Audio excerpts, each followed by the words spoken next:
This is the Unique Scotland podcast with exclusive scottishvisits.co.uk. Hello, this is John Harbour, and welcome to Unique Scotland, the podcast that takes you with me all over Scotland. We've been touring around the North Coast 500 over these past few months, and so far we've reached Durness, which is part 5 in what is now a 6-part series on the fabulously scenic route that's taking us along a 516-mile trip around the north coast of Scotland, starting and ending at Inverness Castle. It's taken me a while to complete this 5th part of this podcast, and I'm sure you'll forgive me when I tell you why. My dear wife Judy had been suffering from multiple sclerosis for many years, in fact diagnosed over 30 years ago, and she was particularly unwell over the last 4 months. Well, I'm extremely sad to say that Judy, my wife and best friend for 40 years, passed away at the end of October. Wonderful friends and family have supported me over the last few months, and I find solace in keeping busy and in touch with my other family, my previous guests who have visited Scotland, and you, my dear friends, who listen to my podcasts. Judy and I had great fun travelling the North Coast 500 ourselves, well before it was given that name, when we visited Mackay relatives in Scourie that I mentioned in my last podcast. You might remember that was the one where the door was blown off my Renault 4 by the storm-force wind we encountered while visiting the area. Judy had a great sense of fun and loved travelling around Scotland with me. So, this podcast of the North Coast 500 is dedicated to my dearest friend and companion for 40 years, Judy Harbour. I'm actually recording this on a break from my home in Helensburgh, and I find myself up in Inverness visiting friends. Amazing as I put the final touches to the trip, which starts and ends in Inverness. I was due to return home tomorrow, but the weather is atrocious, with severe gale-force winds and driving snow affecting the Highlands, so I won't be going anywhere until it calms down. To get back to the south of Scotland, I would have to travel over the Cairngorm Mountains via the Cairngorm National Park, and at such height it would not be wise to drive with snowdrifts affecting the main routes on the way south. So what have we got to come in this penultimate section of this now famous route? Well, we've been travelling west along the most northerly road in Scotland, hugging the coast as we went. From where we are now, in Durness, we turn south and start to make our way back to Inverness. We'll be travelling through a geopark, or geological park, towards the town of Scourie, where I will tell you of General Mackay and his part in the Jacobite uprising. We'll be following the coast down to Ullapool, gateway to the Outer Hebrides, and driving around the northern part of Assynt and Coigach, visiting Drumbeg and Lochinver on the way. We will then stop to see Ardrek Castle, strategically poised on Loch Assynt, before heading south and calling in to see the Geopark before arriving at Ullapool. From Ullapool we'll go on to visit the Corrishalloch Gorge. It will be late at that point, so we'll find somewhere to bunk down before we take the final leg of the journey, which you'll hear in part 6 of this amazing tour. Before we start our 5th leg of the tour, a quick update on COVID in the United Kingdom. The good news is that the vaccine take-up rate here is over 95%, with booster jabs being administered at quite a pace due to the Omicron variant. We seem to be getting on top of that, so hopefully our pandemic will turn into an endemic within the year. Clearly, positive thought is returning, and I'm delighted to say that I'll be seeing some of my previous guests on tours with me this summer, and bookings at last are healthy. Also hi to Sandy Evers and Candy Koenig, who will be joining me in October, and we are just working on a super itinerary including Inverness and the Black Isle, and Sandy heard of me by listening to these podcasts.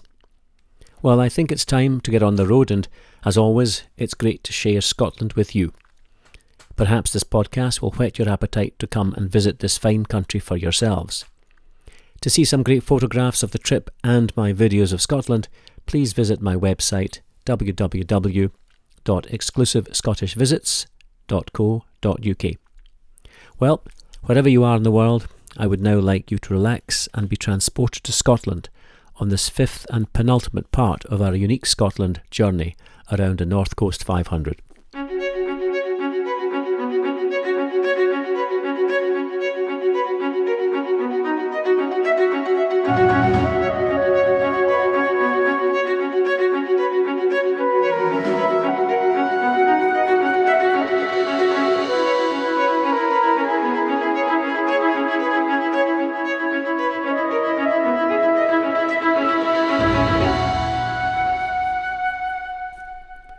As we turn south and drive away from Durness, to our right we find the Kyle of Durness, which separates the town from an area associated with Cape Wrath, an area of about 24 square miles and one of the few coastal wildernesses in Britain. Because its landscape is largely untouched by man, Cape Wrath has a wide diversity of wildlife, including red deer, cormorant and gannet. It is designated as a special protection area and a site of special scientific interest, and the cliffs around the Cape are an internationally important nesting site for over 50,000 seabirds, including colonies of puffins, razorbills and guillemots. The area is now owned by the Ministry of Defence and is used as a live training area. But the reason I mention Cape Wrath is the lighthouse. As my uncle Ian, yes, the one I mentioned in the last podcast, that was Big Ian of Clashady, he was one of the lighthouse keepers for many years. The lighthouse, like all lighthouses in Scotland, are now automated, but when it was manned, I always think of him in that very isolated tower. I also recall my time in the Royal Navy, when I was a young lieutenant navigating HMS Orkney, an offshore patrol vessel. The ship would occasionally sail up the west coast of Scotland, and I would use Cape Wrath Lighthouse to navigate by. I always used to take a detour nearer to the land and sound the ship's horn as we passed the lighthouse. It's an extremely isolated place, and you have to take a boat across the Kyle of Durness to reach the road leading up to Cape Wrath. I've made it my mission to one day take the small boat across the Kyle onto the one road on the Cape and make a pilgrimage up to see where my uncle used to work. Well, we're now on our way to Scourie, and as I mentioned, we are passing through a geopark, or geological park, which has some geological significance, but it's much more than that. Now, I'm going to talk a little about geology, which can be a bit mind-boggling to some, but stick with me, because it's not only relevant, but it is interesting. Now, many of Earth's most spectacular landscapes contain small, remote communities who often have a very special connection with the land. For example, building roads through a valley and not over a mountain, or building communities near to a fresh water source, or building castles in strategic high points in an area. And often these distinct landscapes are formed by underlying geology that is specific to the area, and of course has become of major international importance in subsequent years. To live in one of those remote areas can be tough, where jobs, housing and services can be hard to come by, and so it can be difficult for families to put down roots. Well, in 1998, the United Nations and Economic and Social Council, or UNESCO for short, launched an initiative recognising these challenges and produced a blueprint for the possibility of communities to thrive by taking pride in and promoting their landscapes for tourism. And they call this initiative Geoparks. In 2015, the 195 member states of UNESCO ratified the creation of a new label, the UNESCO Global Geoparks. In short, this provided governmental recognition of the importance of managing outstanding geological sites and landscapes to the benefit of local communities. And that's the important part, is to the benefit of local communities. Effectively, if you have beautiful landscapes on your doorstep, well, promote it. Encourage people from all over the world to come and enjoy it. And of course, in turn, inject much needed cash into the area. Well, we are driving through one. But geoparks are much more than just geology. There's a coming together of archaeology, of wildlife and their habitats. Then there's the history, there's the folklore, culture, and effectively geoparks seek to explain all these connections and tell their stories. And doing this helps connect visitors with the region, allowing them to linger longer and benefit the local economy. Eventually this helps to create new jobs and increase the need for new businesses, whilst at the same time encouraging a deep understanding of the local environment and also its care. In this region we're passing through, you can see geoparks in action, bringing essential new geotourism to sensitive rural areas that stimulates local enterprises and creates new jobs. This North West Highlands Geopark takes in around 800 square miles or 2,000 square kilometres of mountain, peatland, beach, forest and coastline across the West Sutherland and onto the north coast. The eastern boundary of the geopark extends beyond the settlement of Durness and Loch to follow the Moyne Thrust Zone, an internationally significant geological structure that helped 19th century geologists work out how the world's great mountain ranges were formed. There's more than 150 geoparks worldwide. Every community is different, and so every geopark is different, but we all share a common aim, and that is to tell the story of our landscape and make it accessible to visitors, and it helps bring resources into sensitive rural areas.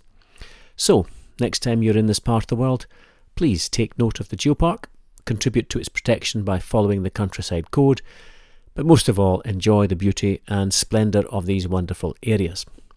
Okay, well, after that small digression, let's get back on the road, the A838, and for most part it's a single track road with passing places.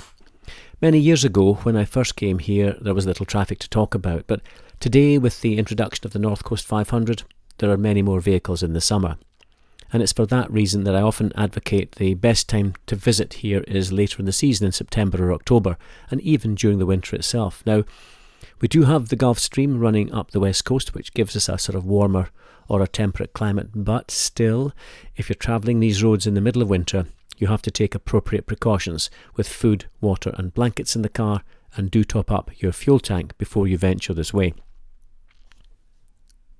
Either side of the car you will see relative wilderness. It's scrub land with heather, grasses and ferns. There'll be plenty of sheep grazing, and don't forget this is common grazing land with no fences, so beware of the sheep wandering down the road. Also keep an eye out for those pesky deer who seem to love jumping out of the scrub into the path of oncoming cars. The colour of the local flora and fauna make them difficult to see, so you could end up with a considerable dent in the front of your car and, of course, giving the poor deer one heck of a headache. You will be running alongside the old road, and quite often a stream will be keeping you company as it winds its way down the valleys of the most convenient and accessible route. Of course, an obvious route for the road as well. We eventually come to a junction on the right with Kinloch heading off on the A801. We'll continue straight on, but it's worth mentioning that Kinloch is the most northerly port on the west coast of Scotland. Fishing vessels tend to land their catches here for the European markets, so don't be surprised if the road is fairly modern and in good condition. In fact, after this junction, the road seems to improve considerably, and twin track is now the norm to the south and an advantage for getting the fish to market. Another feature of the landscape is small rocky hillocks that pass by as we speed south, and we are now surrounded by a large number of lochans, effectively very small areas of water that don't qualify as a named loch. We arrive at Laxford Bridge, which is a stone arch bridge which carries the A838 across the River Laxford south, past Loch and Lochshin, all the way to Inverness. But we are going to turn right onto the A894 towards Scourie, and the road that runs south along the west coast of Scotland, and of course the correct route to follow for the NC500. Laxford Bridge was built around 1834 by the Dukes of Sutherland. This 38-mile road, the A839 to Lairg, is one of the infamous destitution roads built during the potato famine. So what, you'll be asking yourself, is a destitution road? Well, despite being famed as one of the most scenic Scottish roads that we're travelling on, Destitution Road has a dark history. The name of this 126-mile road goes back about 150 years. The introduction of the potato in 1743 marked an important chapter for the Scottish Highlands. Not only did it make up 80% of the Highlanders' diet, the farming of the vegetable offered a new source of income for workers. However, the crop was prone to disease, especially in damp conditions, and I can already imagine you thinking, damp conditions, Scotland, hello? Well, I can assure you that it doesn't rain here all the time. Anyway, a potato fungus from America struck the Highland crops first in 1843 and again in 1845 with devastating effect. And many poor souls were left starving, and they would walk the countryside and the seashores looking for any kind of nourishment, while dysentery, influenza, scurvy, typhus and cholera killed in large numbers. Now, although help was on offer by some landlords and through government rations, many went without. By 1848, the potato blight had struck again, and this time there was a call for those in need to be made to work for the handouts and free food rations. This labour force, in dire need or destitute, was used in the creation of roads which pioneered routes into remote parts of the Highlands. Now, a day's work involved 8 hours of labour, 6 days a week. Oatmeal rations for the workers were set at £1.5 for men, or 680 grams, half of that for a woman and a third of that per child. After endless hours of graft, what was created by these desperate men, women and children was a number of roads, and as we turn right, the road to the left heads down to Lairg on one of these roads. Probably the most famous destitution road is the A832. It's 126 miles long, and it links Cromarty on the east coast to Gairloch on the west coast. Now, we will travel part of that road as we're travelling down to Gairloch in the next podcast. Have a quick look at it on a map or Google it to get a feel for what was built and where.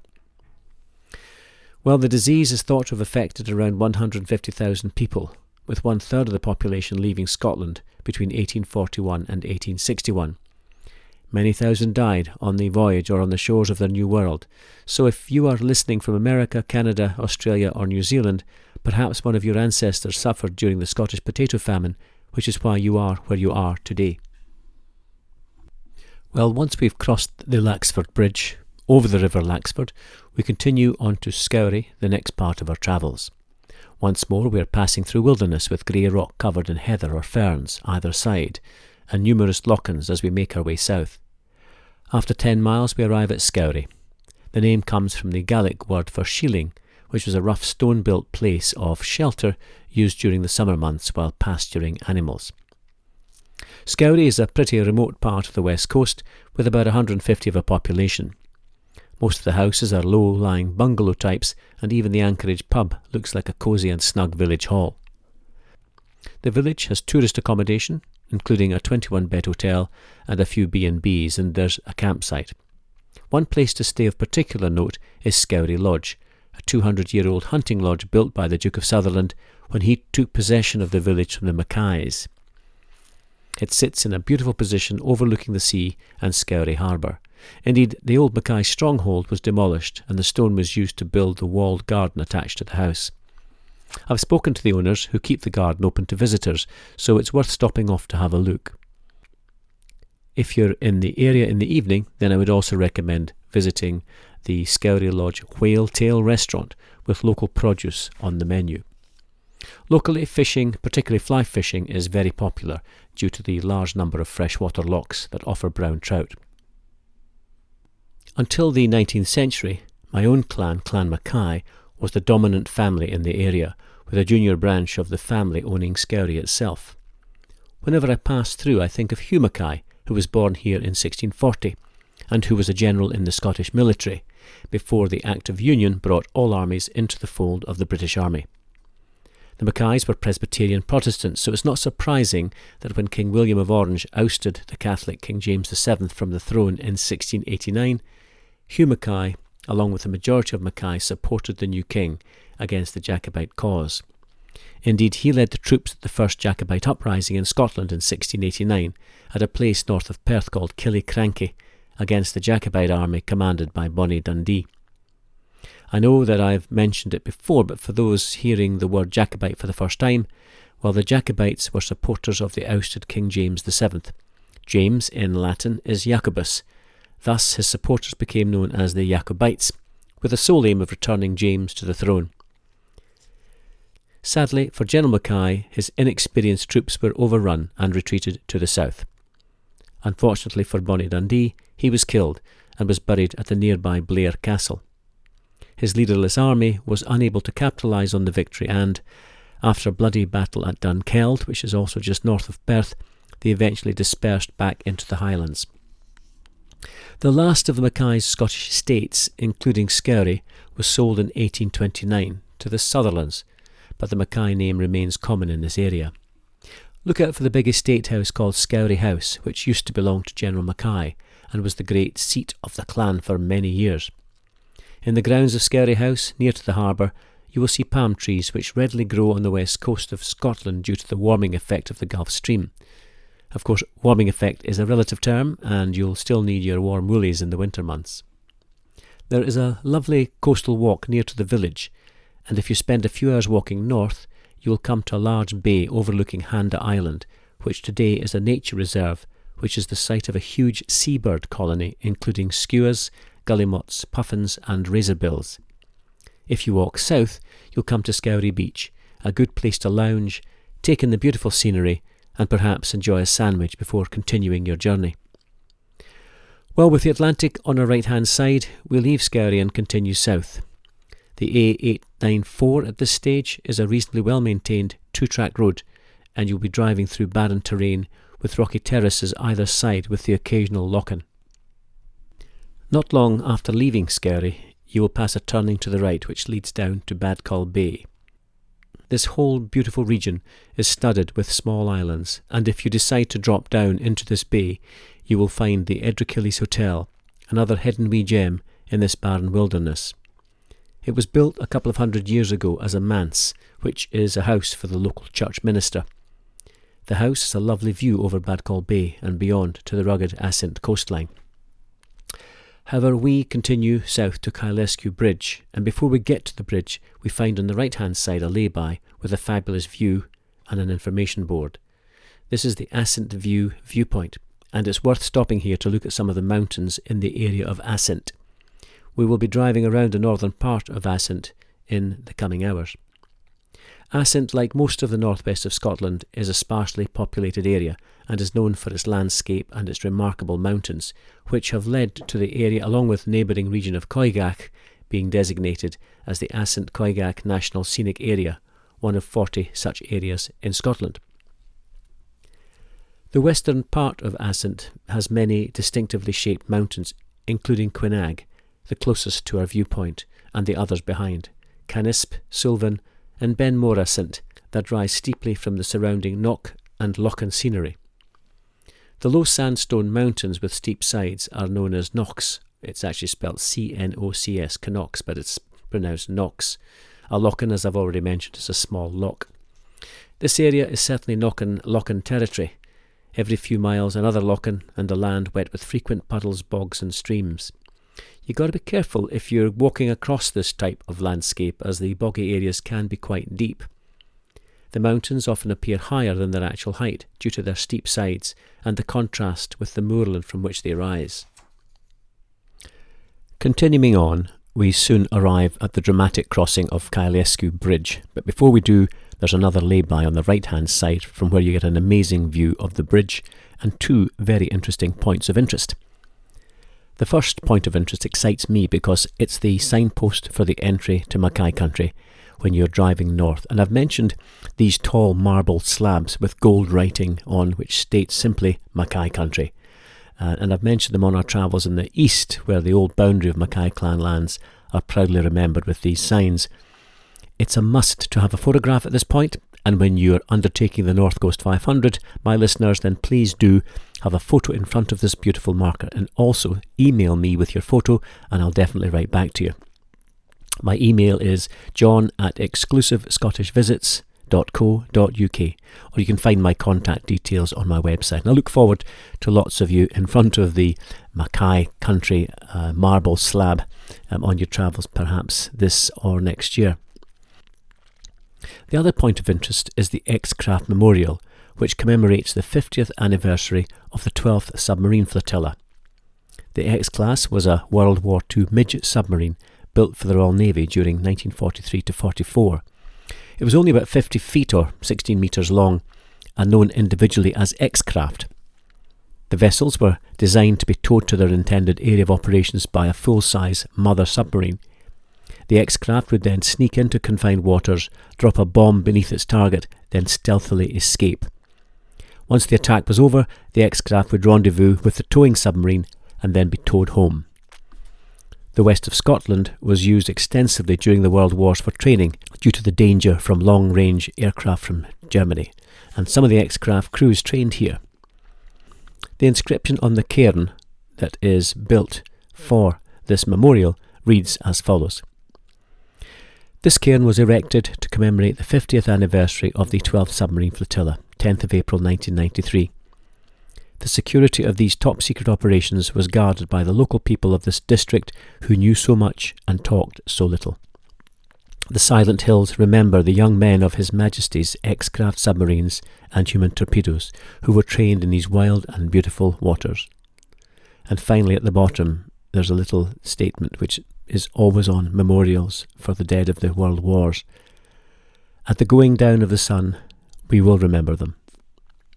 And underneath the inscription are the names of those who lost their lives. It's an absolutely beautiful place and very appropriate for such a memorial. Well, we now leave the viewpoint with the memorial behind, and we cross the Kylesku bridge to head south. It was opened in 1984 by the Queen and is about 900 feet long and crosses a 430-foot stretch of water. It really is lovely. The curving 5-span continuous bridge has been described as one of the most beautiful bridges in the world. I think that's a wee bit presumptuous, but I would suggest that it is still super all the same. Kylesku itself is a small fishing hamlet, and you'll have to take a turning off the road to the left once you're over the bridge to get down to this small village with basic local services. Until 1984 it was the site of a free ferry, but that has now gone. Driving on for another 10 minutes and you come to Loch Glencool on our left-hand side, and ahead is the area known as Unapool or Unapool, not to be confused with the town of Ullapool that we'll be visiting later. There was a township here in the past, but now you will only find a couple of cottage B&Bs in the area and, of course, lovely views across the loch. A few minutes later and we drop down a hill to enter the old township of Newton, once more with very little to identify it as a hamlet of the past. There is a lay-by on the left, and it's worth stopping to enjoy the views across Loch Glencool to the left, and dead ahead you can see the peak of Ben Quinag, one of the first of the Lochs of Assynt mentioned before. As we drive off, look out for a road on the right-hand side, the B869, which is the remarkably beautiful Assynt coastal road and part of the North Coast route. It's signposted as Drumbeg 9 miles, and this is where we turn right. And as you can see, it's a B road. In this part of the world, of course, that means it's single track with passing places. This single track road provides a scenic link between Kylesku and Lochinver and takes in some of Scotland's best scenery. You really do get the feeling of driving through wilderness here with Cnoc and Lochans around, but you're also running close to the sea, and coming up on our right-hand side is the sea loch of Loch Cairnban, and it's not long until you reach the settlement of Drumbeg. The village of Drumbeg is tiny and lies on the north-facing coast of Assynt, looking out across Edrachillis Bay to Handa Island that I mentioned earlier. There's a shop and hotel facilities, and it's a must to stop at the viewpoint at the west end of the village from where you can take in the magnificent seascapes to the north. We continue round the coast, hugging the rocky foreshore, and you will come to a beautiful beach at Clashnessy Bay. Now, Clashnessy is another small, sparsely populated settlement with a few white-painted cottages around the hillsides. There are hidden gems all along this route, and the one that I like to visit occasionally is Clactall, where, if you can find the side road to the right, it takes you down to Clactall Beach, well out of the way and normally deserted. Continuing around the peninsula, you eventually come to a junction which takes you onto the A837, where you turn left to continue to Ullapool. However, to the right, about 1 mile down the road, is Lochinver. The village of Lochinver is located at the head of the sea loch called, yes, you've guessed it, Loch Inver. A few miles northeast is Loch Assynt, which is the source of the River Inver, which flows into Loch Inver. There's 200 or so lochans in the area, which makes the place very popular with anglers. Loch Inver's skyline is dominated by the sugarloaf shape of the nearby Ben Suilven, and it's probably worth quickly looking that up on Google, because the shape of the wee mountain is really quite strange. The village of Lochinver is an important fishing port today, frequented by European fishermen, mainly from France and Spain. In the 1990s, the town underwent a major renewal project where the harbour area was rebuilt and a new loading area was created. Indeed, in 2020, Lochinver was the fourth largest whitefish port in the United Kingdom. As an aside, if there are any New Zealanders out there, then the Lochinver name was adopted in the 1950s by a very large 35,000-acre sheep station in New Zealand's North Island. Back onto the A837, we are now on the road to Ullapool, some 36 miles away. But before we leave this beautiful northern part of Assynt, it's worth mentioning that many of the distinctive mountain peaks such as Suilven were formed during the last ice age when they were left exposed above ice sheets as nun attacks. No, that's not people who attack nuns. A nun attack, the meaning of which is an isolated peak or rock projecting above a surface of inland ice or snow. These peaks are highly eroded Torridonian sandstone, sitting on a bedrock of much older Lewison gneiss, and more to come on the geology of the area when we reach the Geopark viewpoint. And the mountains actually get Torridonian sandstone name from the area that we're going to be in, which is Torridon. To pick up the main road south again, we drive past Loch Assynt on the right-hand side. The loch is a freshwater loch, about 5 miles long, with a depth of about 300 feet or 90 metres. Towards the end of the loch, there's a rocky promontory jutting out into the loch, upon which stands the isolated ruin of Ardrek Castle. Ardrek, A-R-D-V-R-E-K. There's a large lay-by to the car park, and you'll find an information board. And also there's a very good clear path out to the castle, and it's worth the walk to get a closer look. And actually, if you look on my Facebook page, the cover photo is of me standing in front of the castle. And that's as of February 2022, so if you're listening to this much later, then it may have changed. The castle was built in about 1590 by the MacLeods of Assynt. You may recall from my Sky podcast that the MacLeods were dominant in that part of the world. Well, this is another branch of the family. The castle was a simple rectangular keep or tower house with a round staircase tower at one end. It was corbelled out on the upper floors to form square rooms. There were 3 compartments on the ground floor which were all vaulted, and there appears to have been 4 floors altogether. The castle also had several gun ports. Clan Mackenzie captured Ardrek Castle in 1672, taking control of the Assynt lands. By the early 1700s, the castle would have been in much need of repair and modernisation, and as was so often the case, it was abandoned to decay, and a more modern manor house called Calda House was built nearby. But the house itself only survived 10 years, as there was a mysterious fire, and it was never rebuilt. I've been doing a wee bit of research, and in one of the Historic Environment Scotland's archives is a statement of special interest which details the house, and I'm going to read it to you. Calda House stands on the shore of Loch Assynt, built in 1726 by Kenneth Mackenzie, 3rd Earl of Seaforth for Miss Mackenzie. Destroyed by fire in 1737. House built in a modern manner of an elegant figure and of great accommodation. It had 14 bedchambers with the conveniency of chimneys or fireplaces. So as you can see, it was an elegant and sumptuous place to live, but it was a mystery as to why it was burned down. One of the stories I've heard as to why that happened was that the Sutherlands wanted to take control of the area, and as Mackenzies were in debt, they had to give it over to the Duke of Sutherland. They accepted giving up the land, but before leaving, they burned down the house to stop the Sutherlands taking their home. I can sort of sympathise with that.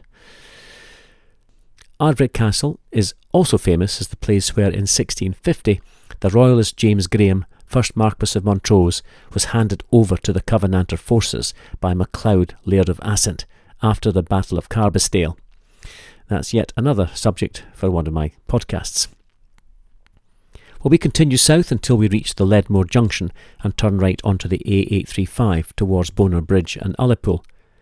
After about 10 minutes, we stop at an interesting geological information site called Cnoc and Crag, or Crag of the Small Hill.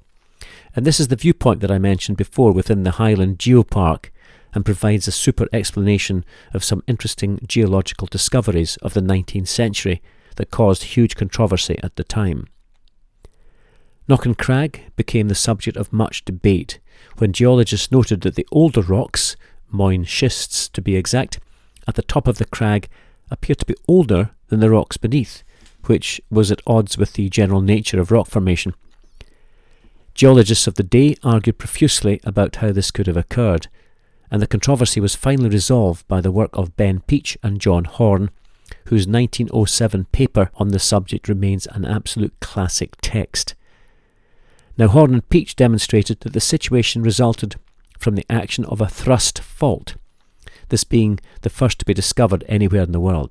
Effectively, the older rocks had moved some 35 miles or 70 kilometres to the west over the top of the younger rocks due to tectonic action, effectively a thrusting action. Today, the crag is designated as a natural nature reserve due to its geological features and is owned and managed by Nature Scot.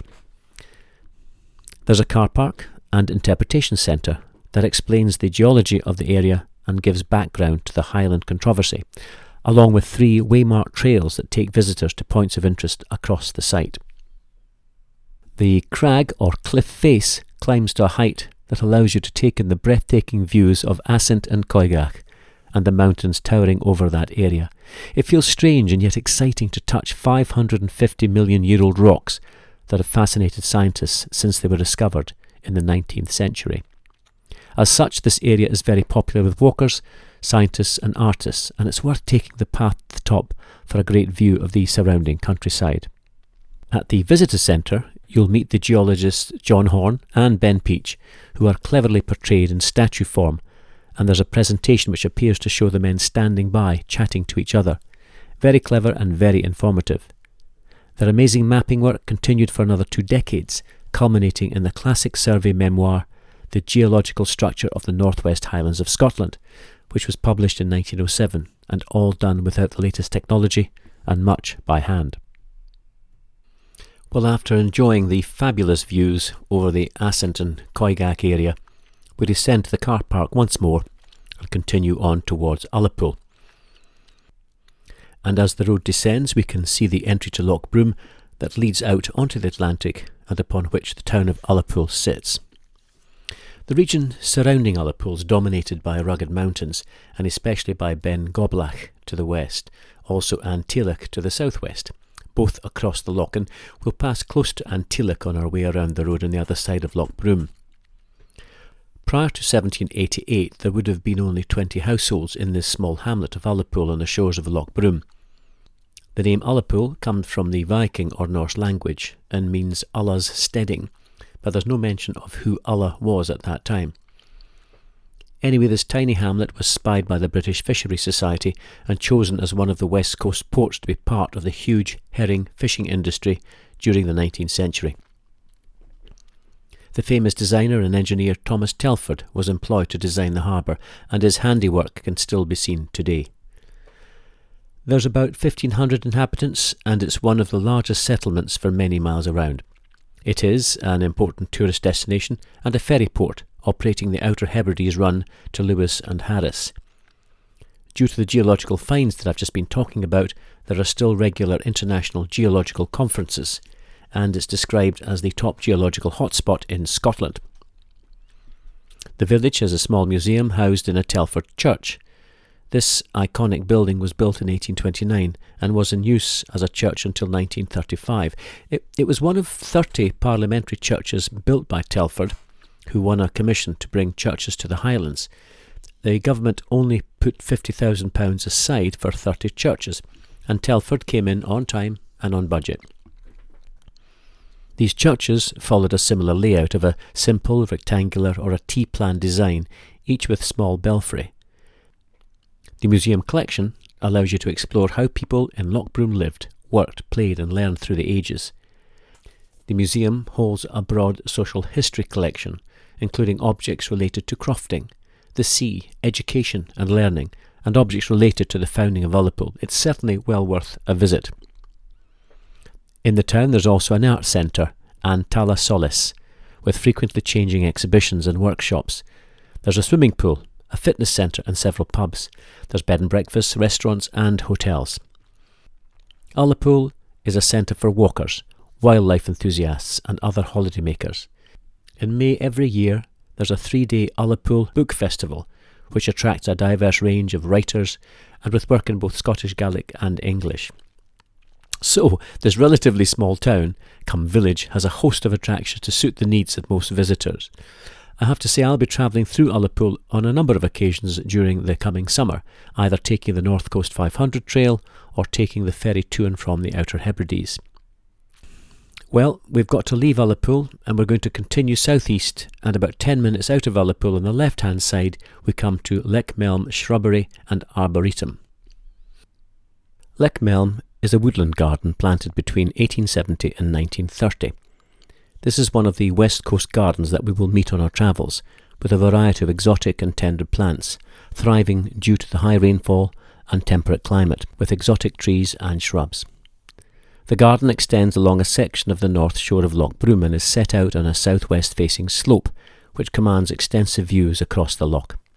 And you'll also find a network of paths, allowing you to follow several small circuits within the woodland garden.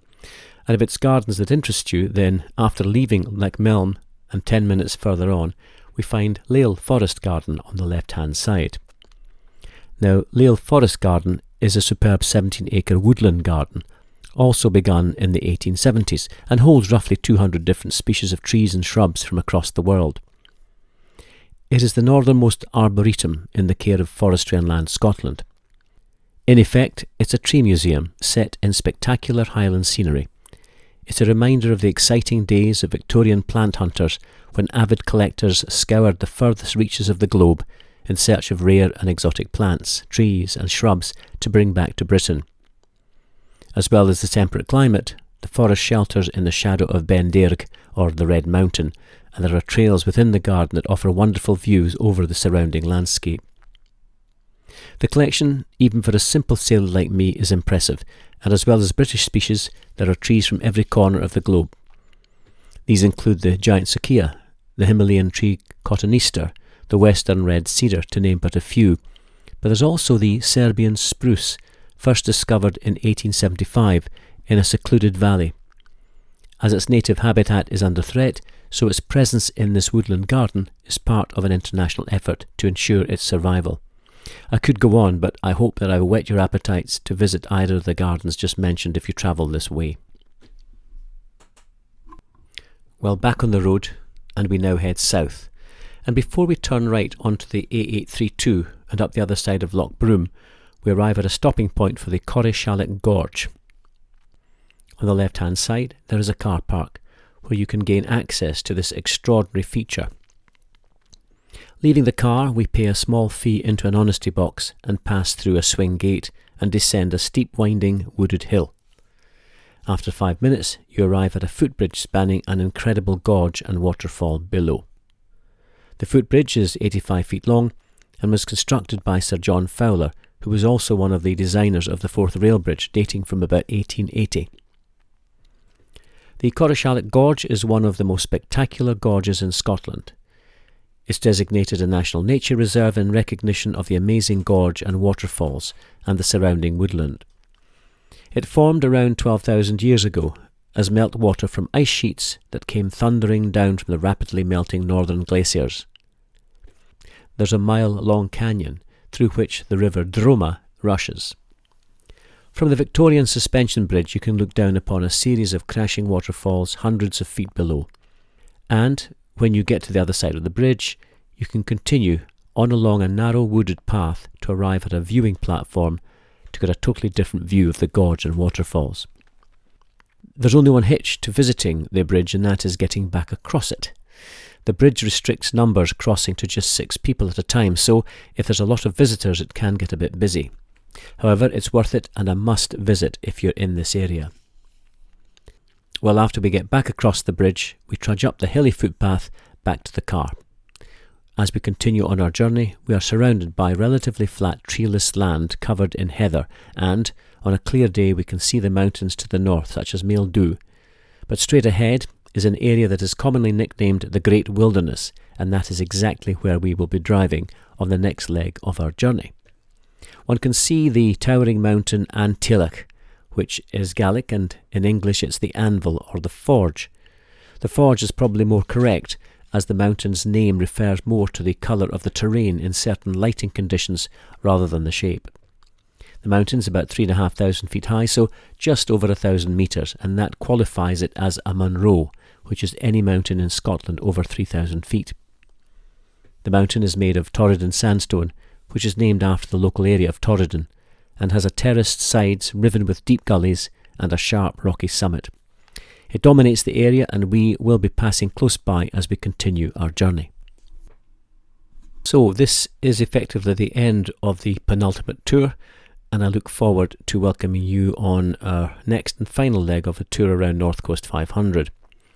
From the Corrishalloch Gorge, we would turn right onto the A832 and onto Wester Ross, and we must stop there and find a suitable place to stay for the night. So we'll drive on and pass a small settlement called Fane that runs alongside the impressive Dundonald River, all the way to Dundonald village on the south side of Little Loch Broom, and at the foot of the mountain Antilloch. Dundonald gives its name to the Dundonald River, which flows into Little Loch Broom at its estuary just northwest of the village. Many semi-wild sheep roam in the area, so beware. And the impressive Ardresi Falls pour into the loch nearby. We are going to stay in Dundonald at the Birch's B&B, which is beautifully positioned overlooking Little Loch Broom. The rooms are large and comfortable, and the sitting room with its open fire is a place to relax in the evening.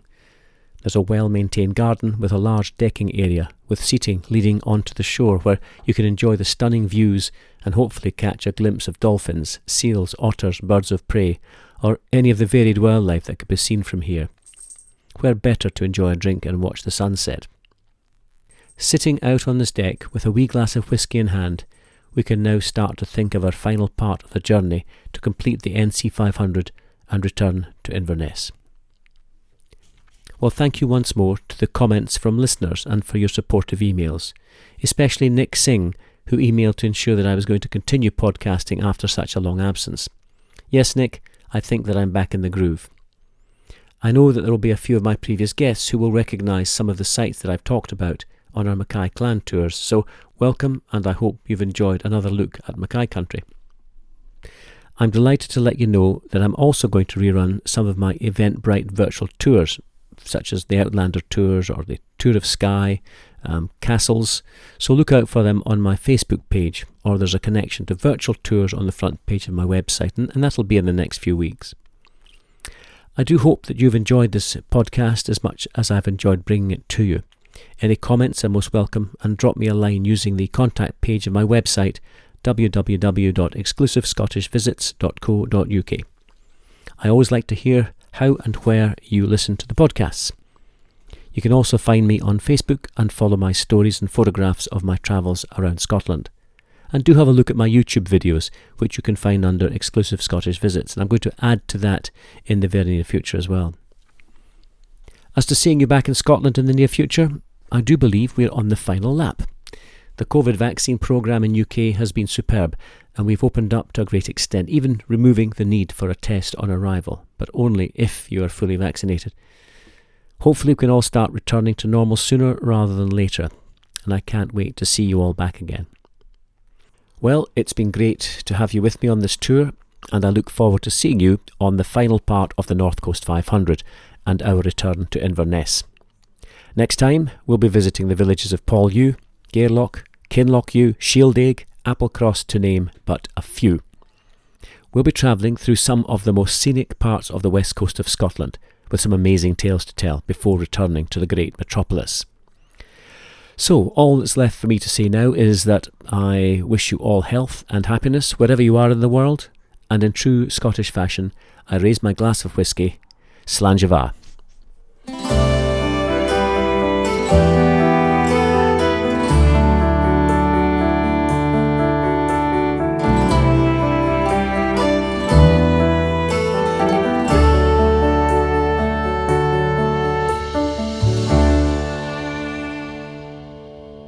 You've been listening to the Unique Scotland podcast with exclusivescottishvisits.co.uk. To receive all our episodes automatically, please subscribe now.